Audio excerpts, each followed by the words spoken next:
back to the Super Bowl when they beat them in a divisional playoff game after eventually losing in the Super Bowl. Carolina has been seriously struggling, feeling that Super Bowl hangover this season, finding themselves in the basement of the NFC South. Meanwhile, Wilson has led the Seahawks to a 7-3-1 record with a healthy lead in the NFC West. Max, what's happened here with Wilson and Cam?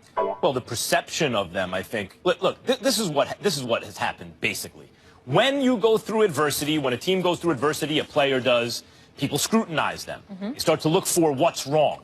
And with Russell Wilson, that turned on cultural issues, and Stephen A., you'll address that more in a minute.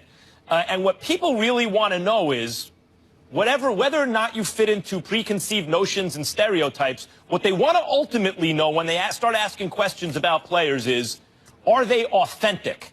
And what I think people found out about Russell Wilson is he's authentic. This is who he is. Whether or not he always seems very open and giving of himself in terms of like peering deep into his character, Russell Wilson is the ideal, football leader. He's the perfect quarterback nerd leader for your football team.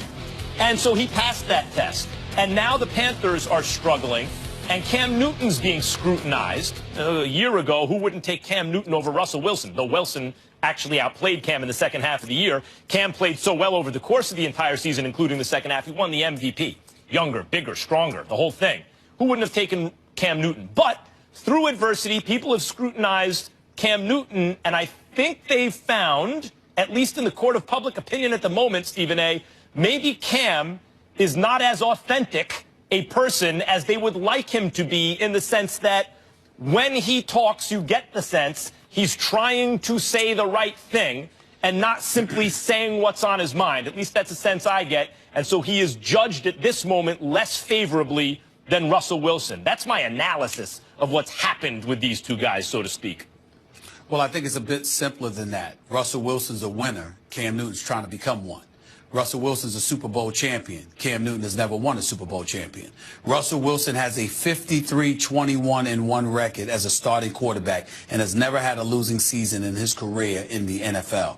Cam Newton has been in the NFL for 6 years. 4 times he's had a losing record, which includes this season. In 6 seasons, 4 of them have been losing below 500. That's the reality of the situation. But that's not all there is to it.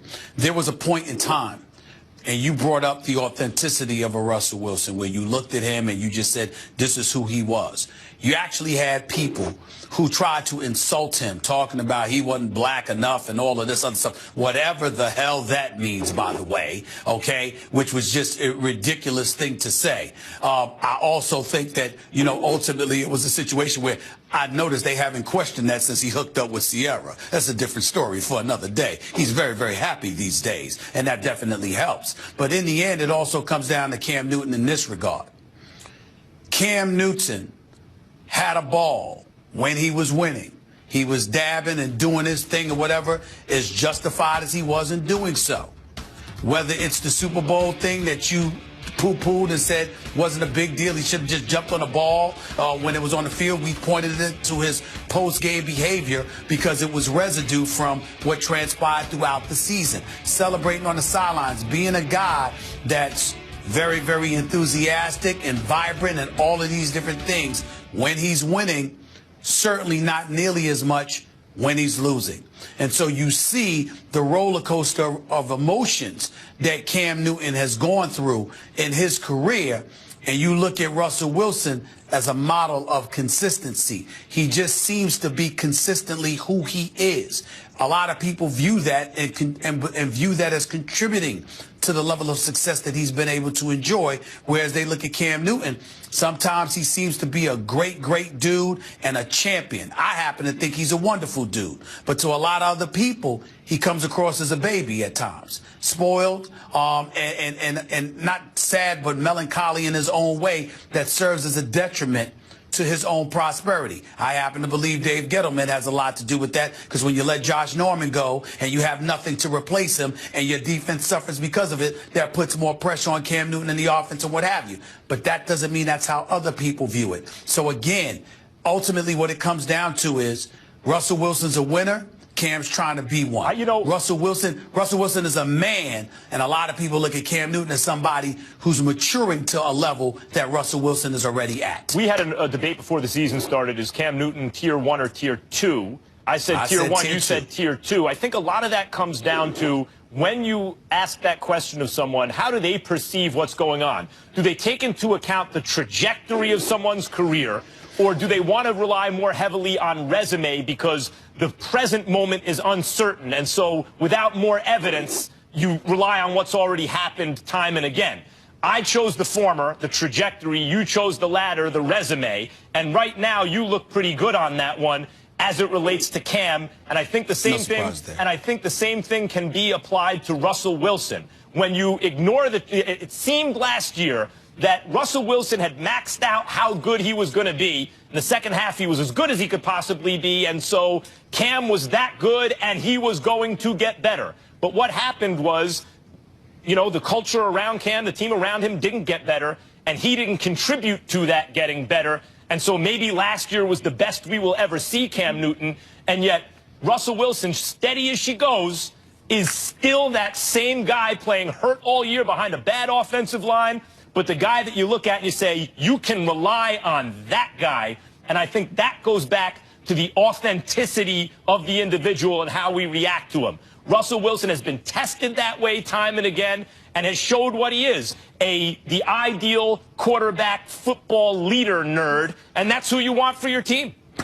All eyes are going to be on those two this weekend, but there's a lot of other good games we haven't gotten to yet. After a big game for that bad man last weekend, will Aaron Rodgers have an encore performance against the Texans on Sunday? That game is a part of our quick takes, and it's next. Championship weekend, the pivotal game.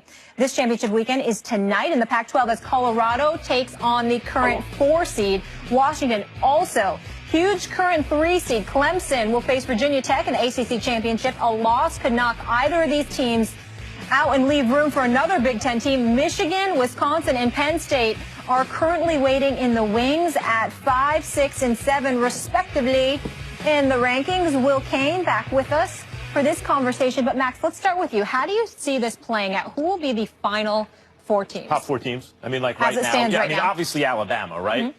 And they're in. Clemson is, has one weird loss, and otherwise, unless there's something unforeseen here, they're in. Ohio State has one fluky kind of breakdown on special teams, but it occurred within the conference. And otherwise, I would say they're probably the second best team in the nation.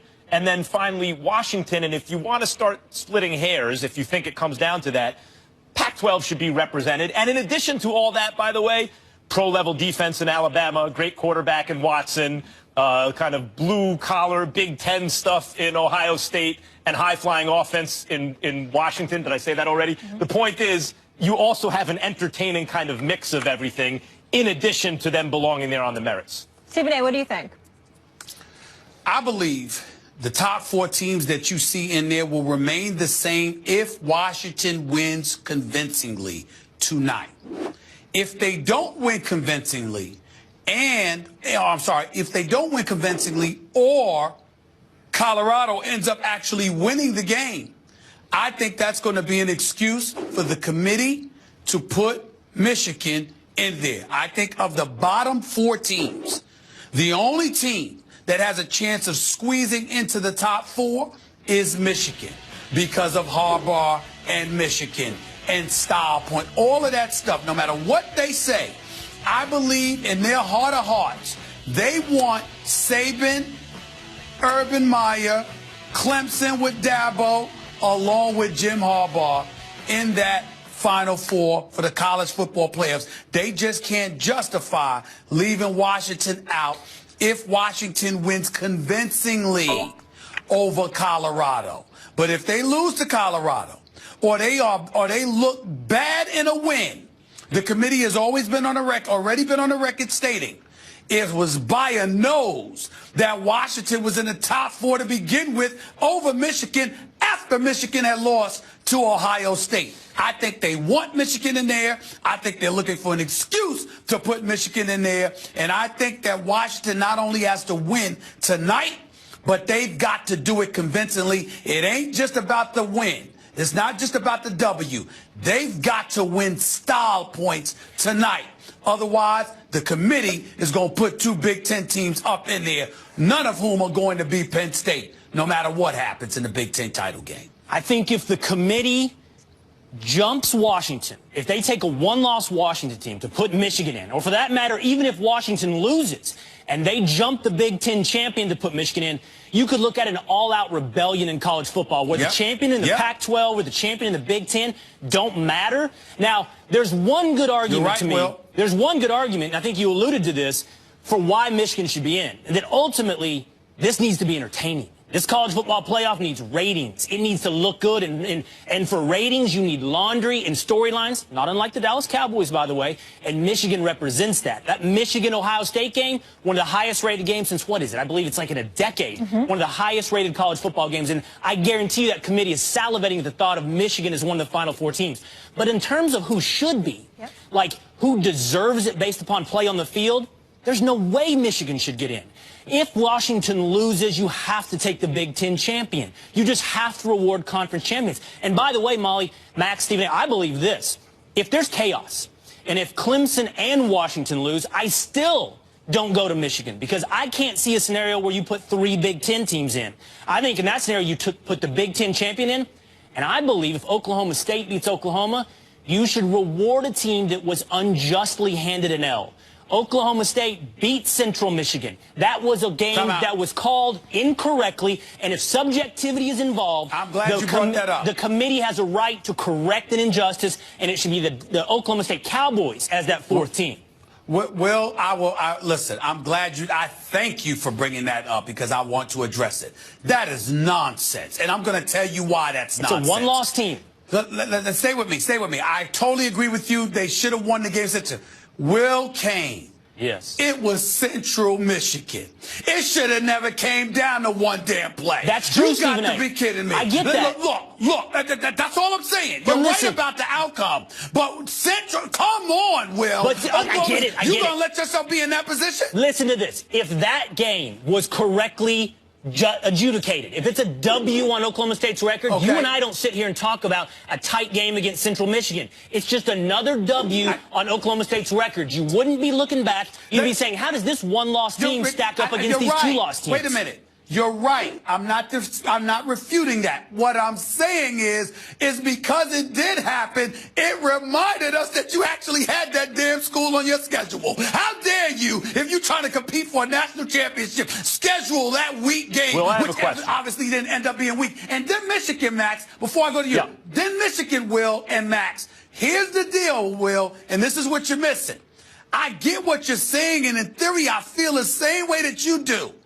But Penn State didn't just lose to Michigan. They lost 49-10. Yeah. I mean, damn. Well, I have a that. question based on Stephen A's logic that. About how Washington has to win big. Do you believe that, because I have a reason for that, do you believe that Washington needs to win big to deserve to be? They just need to win. I'm glad you used the word deserve. Right. You mean who has played the best throughout the season on the field? No, I think Colorado is the 8th-ranked team in the nation, and if Washington beats them by any score, that one-loss Washington team better be in the Final Four. Because this is my argument, really, for those 4 teams. When you strip everything else away, the top 4 teams presently, like assuming, as you said earlier, there's no chaos this weekend, right? Which is kind of a big assumption in college football. The point of a playoff is to choose the best 4 teams in the country, so you ultimately establish the best team in the country. How do you do that in an asymmetric universe? You have to go to the resume. Like, just make it about the resume. And I believe on the merits, the top 4 teams are the correct top 4 teams at the moment. I agree. We're assuming in this discussion that certain dominoes fall. Outside of Stephen A's prediction that Michigan has a chance to jump a one-loss Washington team if it's an ugly win. According to the committee. Yeah, and on your Michigan, not me. Yeah. On your Michigan-Penn State point, I get it. They blew them out. But we might as well then abandon the concept of conference championship games and divisions and actually winning it and giving awards for winning championships. Because I guess, according to this theory, the Big 12 had it right all along. We don't need conference championship games. We don't need to crown a winner, really, other than the regular season. We just need to judge who's the best at the end. And the argument there is, it's just this abstract who looks the best, who gets the best ratings. I'm not ready to go there. Yes, well, wait a minute. This is the charm of college saying football, that, though. but I'm not It is saying it asymmetrical. shouldn't be. I'm not saying it shouldn't be the way you guys are saying it. I'm saying, look, I'm paying attention to what the committee is saying. I'm paying attention to what's transpiring. And I'm telling y'all, this is a real possibility. They didn't even want to put Washington in last week when Michigan lost to Ohio I know State. you're right. Michigan rates. I know you're right. Michigan rates. Follow the money. Well, always good to see you. Appreciate your perspective. Coming up next, they are two of the best quarterbacks in the NFL, and they meet in Seattle on Sunday. We'll dive into the intriguing matchup of Cam Newton and Russell Wilson. Stay tuned for that. You don't have to pay a lot.